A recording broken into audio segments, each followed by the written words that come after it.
देश की राजधानी दिल्ली के जंतर मंतर से आज की सबसे बड़ी और कड़क खबर सामने आ रही है। नीट और यूपीएससी जैसे बड़े एग्जाम्स में हो रहे पेपर लीक के खिलाफ सड़क पर उतरे हजारों छात्रों के बीच अब नागौर सांसद और आरएलपी सुप्रीमो हनुमान बेनीवाल ने एंट्री मार ली है। बेनीवाल ने सरकार को सीधे चेतावनी देते हुए कह दिया है कि छात्रों का यह आंदोलन लाठियों और गोलियों के दम पर नहीं दबने वाला है। उन्होंने इस छात्र आंदोलन की तुलना इंदिरा गांधी के समय हुए जयप्रकाश नारायण के आंदोलन से कर दी है और मंत्रियों पर हत्या का मुकदमा दर्ज करने की मांग कर डाली है।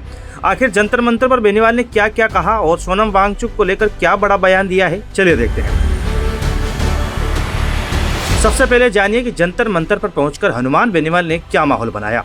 आरएलपी सुप्रीमो हनुमान बेनीवाल शाम को दिल्ली के जंतर मंतर पर चल रहे जन आंदोलन में शामिल हुए।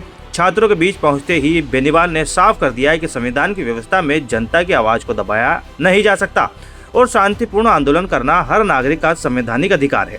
बेनीवाल ने कह दिया है कि देश का नौजवान अब इस व्यवस्था से खिन्न हो चुका है और इस भ्रष्ट व्यवस्था को उखाड़ कर फेंकना चाहता है। उन्होंने इसे जयप्रकाश नारायण की उस क्रांति के समान बताया जो इंदिरा गांधी के समय आई थी। अब जानिए कि पेपर लीक को लेकर बेनीवाल ने एनटीए और सरकार पर क्या बड़े आरोप लगाए हैं। बेनीवाल ने कहा है कि आज बच्चे चाहे यूपीएससी का एग्जाम दे या किसी और स्टेट का, हर जगह पेपर लीक हो रहा है। उन्होंने सिस्टम की पोल खोलते हुए कहा कि हालात इतने खराब है कि अब पेपर एयरफोर्स के हवाई जहाज से भेजे जा रहे हैं। सबसे बड़ी बात दोस्तों, बेनीवाल ने नीट पेपर लीक के कारण सुसाइड करने वाले छात्रों का मुद्दा उठाते हुए मांग की है कि संबंधित सरकार के मंत्री के खिलाफ गैर इरादतन हत्या का मुकदमा दर्ज होना चाहिए। दोस्तों, बेनीवाल यही नहीं रुके, उन्होंने पुलिस की लाठी गोली को लेकर भी सरकार को खुली चेतावनी दे दी है।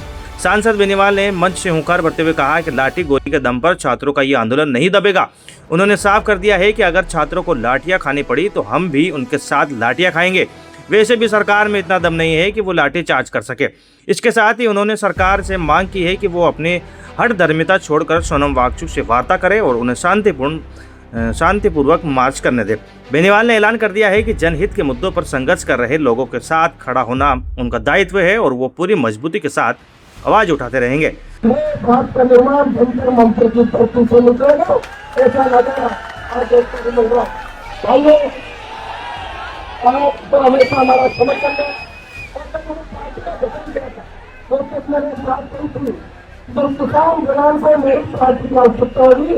सबसे पहले बलिदान देने की बात है, हमारे परिवार सबसे पहले बलिदान देगा।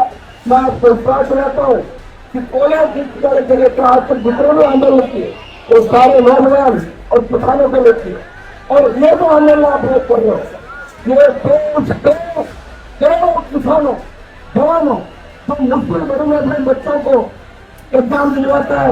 आपका यूपीएससी का, चाहे राजस्थान के अंदर, हरियाणा के अंदर अलग अलग हमारी कोई प्राइमरी की एग्जाम लेती है, लेकिन दुर्भाग्य से जो कोचिंग बच्चे करते हैं, मेहनत करते हैं, क्योंकि माता पिता दिल्ली लखनऊ जयपुर आज के अलग अलग जगह में पढ़ाते हैं, लेकिन दुर्भाग्य से पेपर लीक की घटनाओं से ये बात हो गई।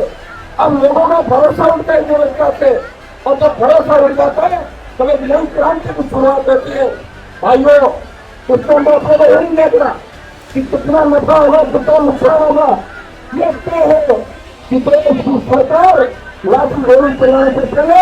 तो दोस्तों, हनुमान बेनीवाल ने साफ कर दिया है कि अगर वो युवा चाहेंगे तो कल वो भी छात्रों के साथ पैदल मार्च करेंगे और संसद में भी इस मुद्दे को पूरी ताकत से उठाएंगे। युवाओं के इस बड़े आंदोलन और जंतर मंतर पर हनुमान बेनीवाल की इस ललकार पर आपकी अपनी क्या राय है, कमेंट बॉक्स में जरूर बताइएगा। देश दुनिया की तमाम बड़ी खबरों से अपडेट रहने के लिए सब्सक्राइब करें हमारा चैनल रॉयल पत्रिका। जय हिंद।